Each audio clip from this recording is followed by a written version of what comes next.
पिछले लेक्चर में हमने फीमेल और मेल के रिप्रोडक्टिव सिस्टम को डिस्कस किया और इस लेक्चर में हम डिस्कस करेंगे डिसऑर्डर ऑफ रिप्रोडक्टिव सिस्टम, यानी मेल के रिप्रोडक्टिव सिस्टम और फीमेल के रिप्रोडक्टिव सिस्टम के कौन कौन से डिसऑर्डर हो सकते हैं।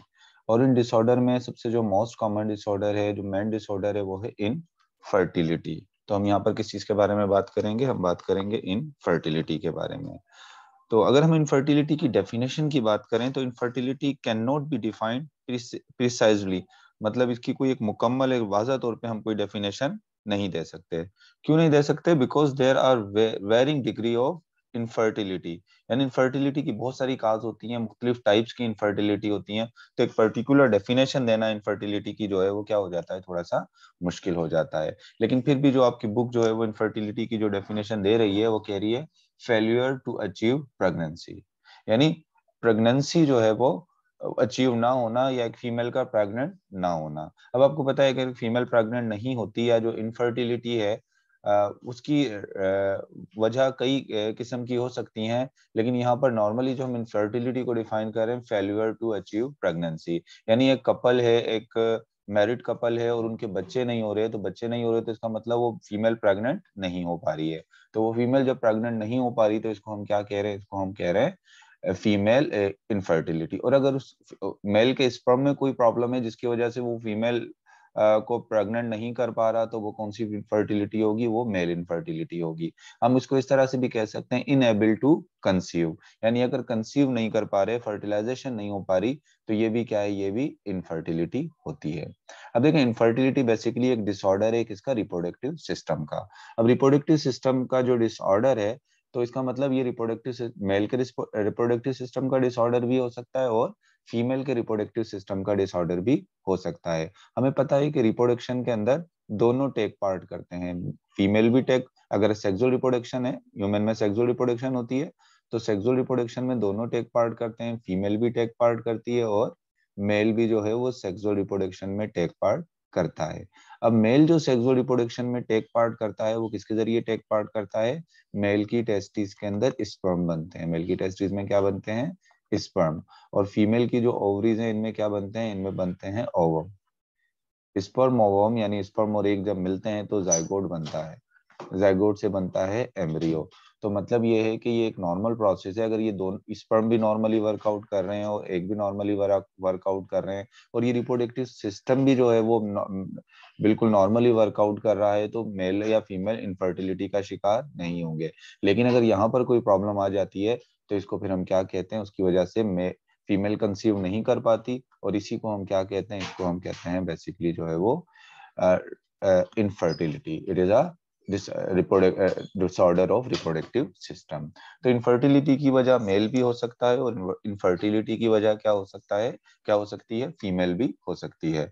तो सबसे पहले चलें बात कर लेते हैं काज ऑफ मेल इनफर्टिलिटी, यानी अगर इनफर्टिलिटी मेल की तरफ से है, यानी अगर मेल रिस्पॉन्सिबल है किसके लिए? इनफर्टिलिटी के लिए, तो मेल में वैसे कौन कौन से प्रॉब्लम होते हैं जिसकी वजह से जो है वो मेल के अंदर क्या आ जाती है? इनफर्टिलिटी आ जाती है। तो उन काज को हम वन बाय वन डिस्कस करते हैं जो आपकी बुक में है। सबसे पहला तो काज आपकी बुक में है एजोस्पर्मिया।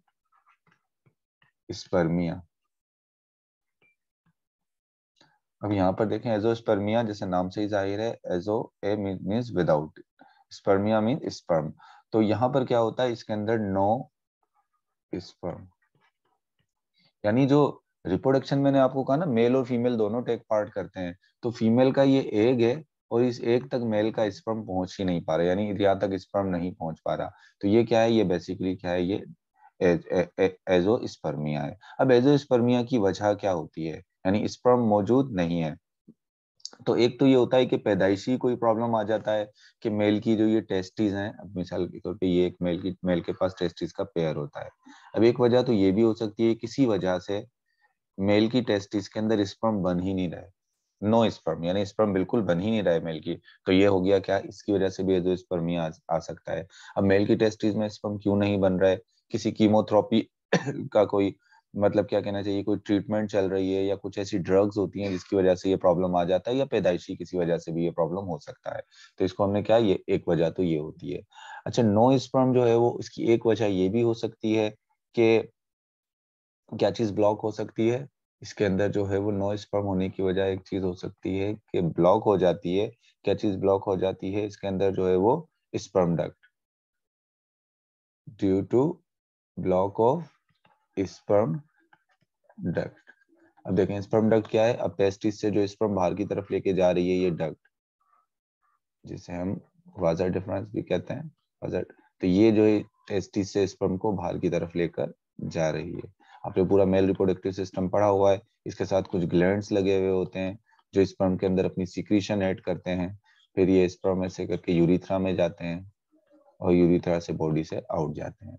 अब मिसाल के तौर पे अगर यहाँ पर इसके अंदर कोई प्रॉब्लम आ गई, इसके अंदर स्पर्म डक्ट के अंदर, यहाँ पर ये ब्लॉक हो गई, अब स्पर्म तो बन रहे हैं लेकिन स्पर्म किसके अंदर, सीमन के अंदर ऐड नहीं होंगे। यानी मेल का जो सेक्सुअल फ्लूइड होता है जिसको आप सीमन कह रहे हैं, यानी यहाँ से सिक्रीशन तो रिलीज होंगी लेकिन इन सिक्रीशन के अंदर क्या होगा, स्पर्म नहीं होगा। और मेल जब इजैकुलेट करेगा अपने जो है वो, मेल की जब एजुकुलेशन होगी तो उसमें क्या होगा बेसिकली, उसके अंदर फिर जो है वो स्पर्म जो है वो पास आउट नहीं होंगे। यहाँ पर आप देख लें कि मेल के जो है वो स्पर्म फिर उसमें नहीं होंगे, जो मेल का जो सीमेन होगा, सीमेन के अंदर स्पर्म मौजूद नहीं होंगे। उसकी रीजन क्या है, जिस डक्ट से स्पर्म ने बाहर आना था वो डक्ट क्या हो चुकी है, वो किसी भी वजह से ब्लॉक हो चुकी है। अब ये डक्ट के ब्लॉक होने की वजह क्या हो सकती है, इस डक्ट के ब्लॉक होने की वजह इन्फेक्शन हो सकता है, कोई भी इन्फेक्शन है जिसकी वजह से ये डक्ट जो है ये ब्लॉक हो चुकी है, किसी इंजरी की वजह से भी ये खराब हो सकती है और ब्लॉक हो सकती है।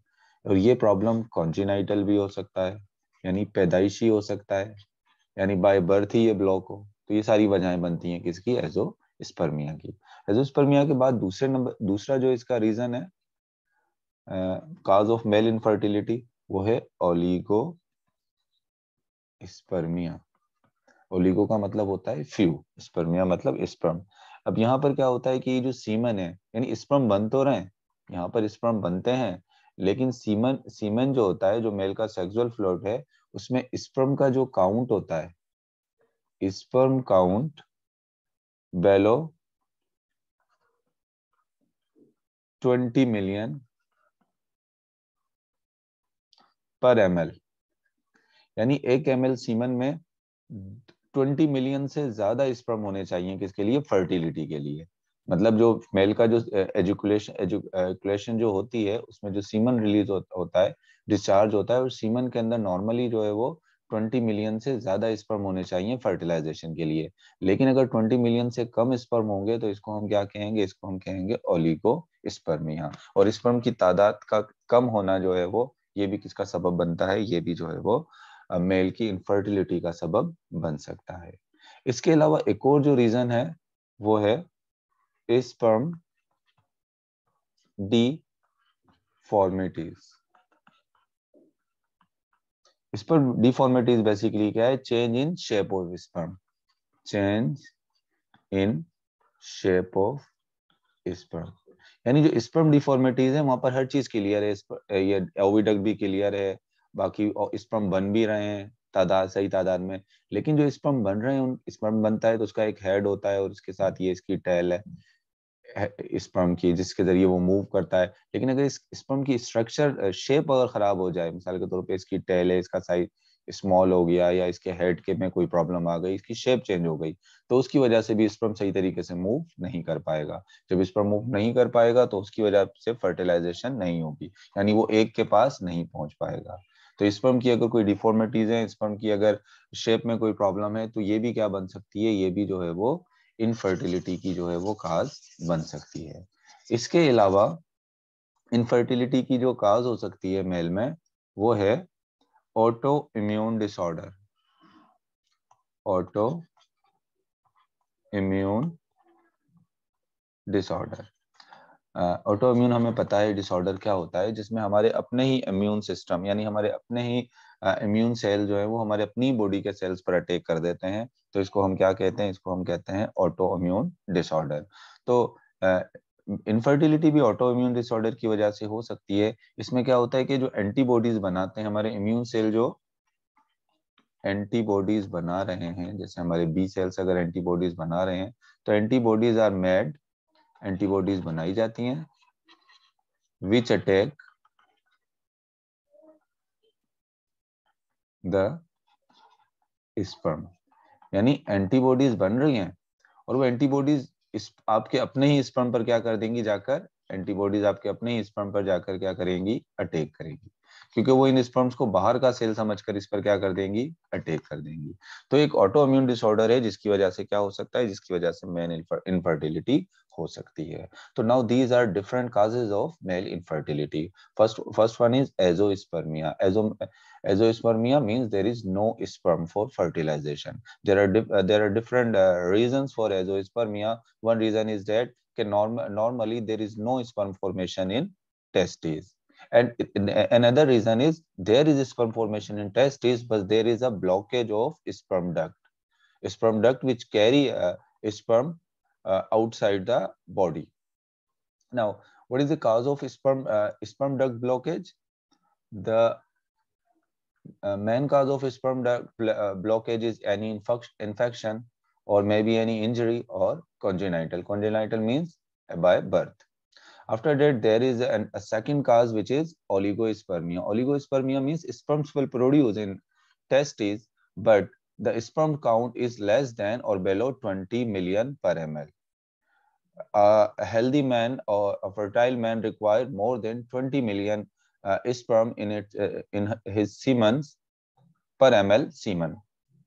And another cause is sperm deformities. Sperm deformities means change in the shape of sperm. If there is a change in the shape of sperm, it cannot move properly, and it cannot be fertile, or it cannot be attached with sperm with egg. And autoimmune disorder. A person's his own antibodies will attack its own sperms. ये तो हमने बात कर ली किसकी, male infertility की। चले अब हम आ जाते हैं किसकी तरफ, काज ऑफ फीमेल इनफर्टिलिटी। यानी अगर फीमेल के अंदर इनफर्टिलिटी है तो फीमेल की इनफर्टिलिटी की जो है वो क्या वजह हो सकती है, काज ऑफ फीमेल इनफर्टिलिटी। तो फीमेल इनफर्टिलिटी की जो काज हो सकती है, सबसे पहली काज जो आपकी बुक बता रही है वो है फेल्यूर टू ओव्यूलेट।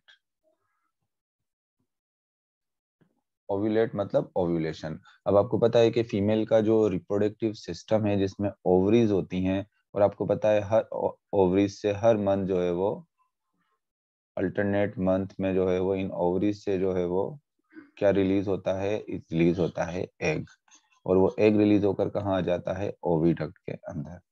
इसको हम क्या कह रहे हैं, ओव्यूलेशन।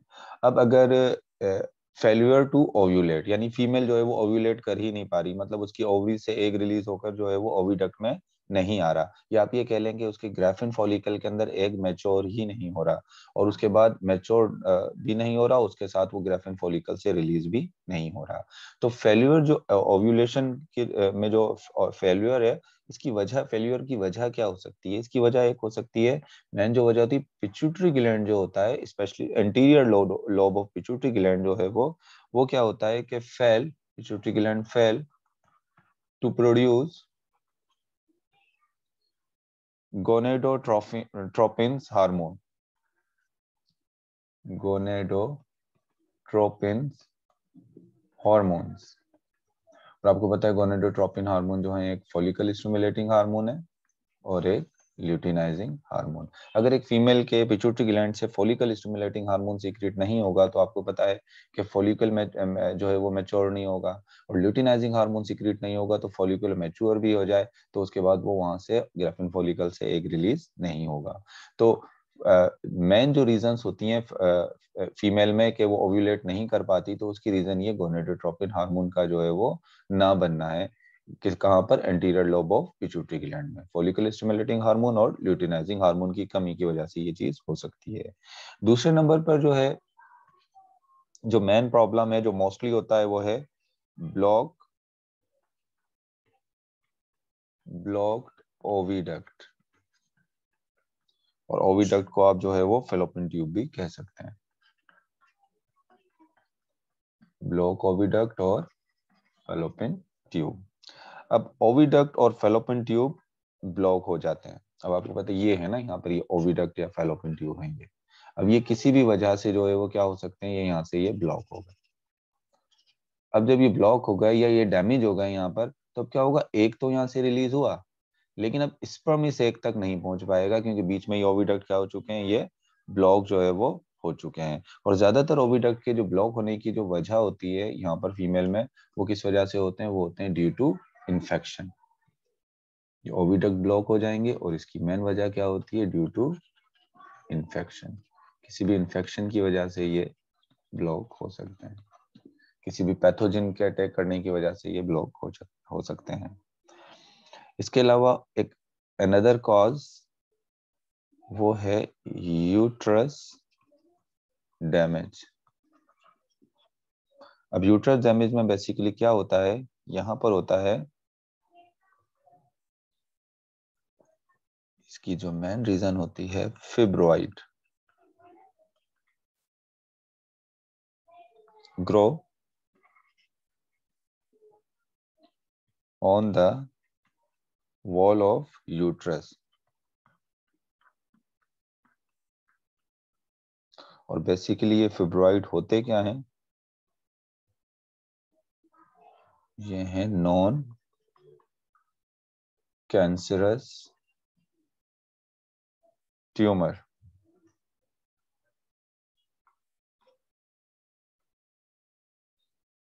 इसको आप जो है वो बिनाइन भी कह सकते हो। देखें यहाँ पर यूट्रस डैमेज, बाज़ दफा क्या होता है, ये जो यूट्रस है, ये जगह को मैं यहाँ येलो येलो कलर से शो कर देता हूँ, ये जो है ये यूट्रस है। अब बाज़ दफा क्या होता है कि इस यूट्रस के अंदर जो है वो फिब्रॉइड फिब्रॉइड बन जाते हैं, जिस तरह मैं यहाँ पर ये बना रहा हूँ येलो कलर के, ये क्या है, ये फिब्रॉइड, ये फिब्रॉइड बन गए on the wall of uterus, uterus की वॉल पर ये फिब्रॉइड बन गए। अब ये फिब्रॉइड है क्या, benign non cancerous tumour. Tumour आपको पता है कि सेल की जो है वो unwanted clone of cell, cell का जो एक ग्रुप बन जाता है, उसको हम क्या कहते हैं, उसको हम ट्यूमर्स कहते हैं। अच्छा, कुछ ट्यूमर ऐसे होते हैं जो बिनाइन होते हैं। बिनाइन का मतलब क्या होता है, वो कैंसरस नहीं होते, यानी वो कैंसर काज नहीं करते, अपनी एक ही लोकेशन पे रहते हैं, वो इतने ज्यादा कैंसरस नहीं है। लेकिन ये बिनाइन, ये फिब्रॉइड जो है जिसको हम कह रहे हैं बिनाइन नॉन कैंसरस ट्यूमर, ये जब ओवरी में बन जाएंगे बहुत सारे, तो उसकी वजह से क्या होगा, अगर यहाँ पर ओविडक्ट भी बिल्कुल सही है और फर्टिलाइजेशन भी नॉर्मली हो गई है, मेल और फीमेल के एम्ब्रियो भी बन गया है, एम्ब्रियो एम्ब्रियो आकर यूट्रस की वॉल के साथ अटैच नहीं हो पाएगा, क्योंकि यहाँ पर यूट्रस जो है वो क्या हो चुकी है, इन फिब्रॉइड की वजह से डैमेज हो चुकी है। जब एम्ब्रियो जो है वो इम्प्लांट ही नहीं होगा यूट्रस के साथ, तो भी प्रेगनेंसी नहीं होगी, और ये भी किसका काज बन जाएगा, इनफर्टिलिटी का काज बन जाएगा। इसके अलावा एक और जो इनफर्टिलिटी का यहाँ पर काज है, वो है सर्वाइकल म्यूकस डिफेक्ट। देखें बेसिकली सर्वाइकल म्यूकस डिफेक्ट क्या है, मैंने आपको बताया था जब फीमेल की रिप्रोडक्टिव साइकिल हम पढ़ रहे थे, ये जो यूट्रस के नीचे इससे एक नैरो ओपनिंग होती है वेजाइना से ऊपर, यूट्रस से नीचे, इसको हम क्या कहते हैं, इसको सर्वेक्स कहते हैं। और इस सर्वेक्स के अंदर क्या होता है, सर्वेक्स जो होती है, इसके अंदर जो है वो म्यूकस होता है, इसके अंदर क्या मौजूद होता है, थिक म्यूकस मौजूद होता है। लेकिन जब ओव्यूलेशन होती है, मतलब एक जब आ जाता है ओविडक्ट में, तो ये म्यूकस क्या हो जाता है, थिन हो जाता है। ये म्यूकस क्यों थिन होता है, ताकि इस पर मूव करता हुआ यहाँ से कहाँ पर पहुंच जाए, एक के पास पहुंच जाए, फर्टिलाइजेशन हो जाए। अगर ये म्यूकस थिक रहेगा, तो कभी भी स्पर्म जो है वो, मेल का स्पर्म इसको क्रॉस करके जो है वो कहाँ तक नहीं पहुंच पाएगा, स्पर्म तक नहीं पहुंच पाएगा। कभी कभी कंडीशन इस तरह से होती है कि इस कंडीशन में क्या होता है, mucus in cervix, cervical mucus defect में क्या होगा, mucus mucus in cervix, mucus in cervix not thinner, यानी वो थिनर नहीं होता। नॉर्मली तो थिनर हो जाता है ना जब ओव्यूलेशन का टाइम आता है, not thinner and sperm not swim through it. And sperm not swim through it. और sperm उससे swim करके आगे की तरफ नहीं जा पाता. ये भी एक काज है किसका, फीमेल इनफर्टिलिटी का. इसके अलावा फीमेल इनफर्टिलिटी के अगर हम मजीद काज देखें, लास्ट वन जो है जो आपकी बुक में मेंशन किया है वो है एंडोमेट्रियोसिस. एंडोमेट्रियोसिस. अब देखें एंडोमेट्रियोसिस क्या है, small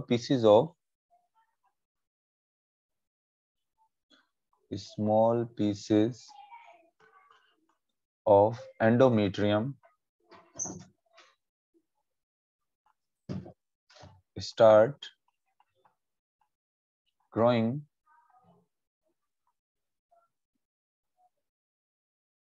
in other places,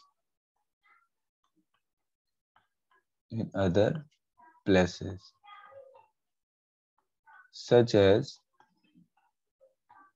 ovary. देखें इसमें क्या होता है, इस कंडीशन में एंडोमेट्रियोसिस में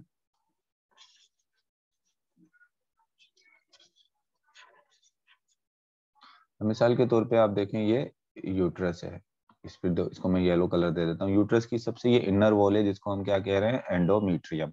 बाज़ दफा क्या होता है कि ये एंडोमेट्रियम इस तरीके से फोल्ड होती है, इसके पीसेस होना शुरू हो जाते हैं और ये पीसेस आगे भी फैलना शुरू हो जाते हैं, इवन कि ये ओवरी तक पहुंच जाते हैं. ऐसे इसके पीसेस ऐसे फोल्ड होकर इन्हें कहाँ तक पहुंच गए, ये पीसेस जो है ये ओवरी तक भी जो है वो पहुंच गए. अब इसमें जब ये ओवरी तक पहुंच जाएंगे तो क्या होगा, such as the ovary became difficult for an egg to be released and became implanted to the uterus. जब ये इतना ज्यादा फोल्ड होकर ये जो है इसके पीसेस जो है वो एंडोमेट्रियम के ये पूरे यूट्रस में फैल गए, ओवरी तक चले गए. अब उसकी वजह से क्या होगा, ओवरी से एग रिलीज होकर कहाँ नहीं आ पाएगा, ओविडक्ट में. और अगर ओविडक्ट में आ भी जाएगा और उसकी फर्टिलाइजेशन किस तरह हो भी जाती है तो वो आके यूट्रस की वॉल के साथ इम्प्लांट नहीं हो सकता. तो these are the causes of female infertility. So what I told you about it, about the causes of female infertility, the causes of female infertility, they may be due to failure to ovulate. What is the reason to failure to ovulate? Means egg will not produce, and the main reason is the reduction or the fail or the reduction in the amount of gonadotrophin hormone. If the anterior lobe of pituitary gland will not produce gonadotrophic hormone, follicle stimulating hormone and luteinizing hormone, egg will not mature and will not release. And other cause is blockage of oviduct. There may be, or due to infection, the oviduct may be blocked.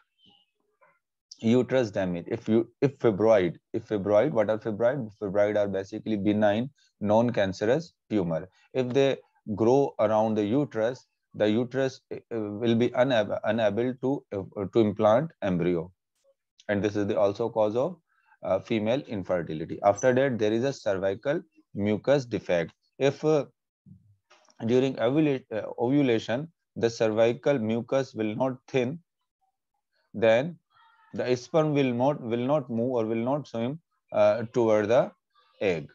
And last one is endometriosis. Endometriosis, what is endometriosis?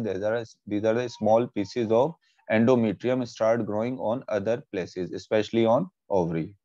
Due to this, the egg will not release. If it will release, the implantation will not occur. So this was all about infertility and causes of infertility in male and female. In the next lecture, we will discuss about treatment of infertility.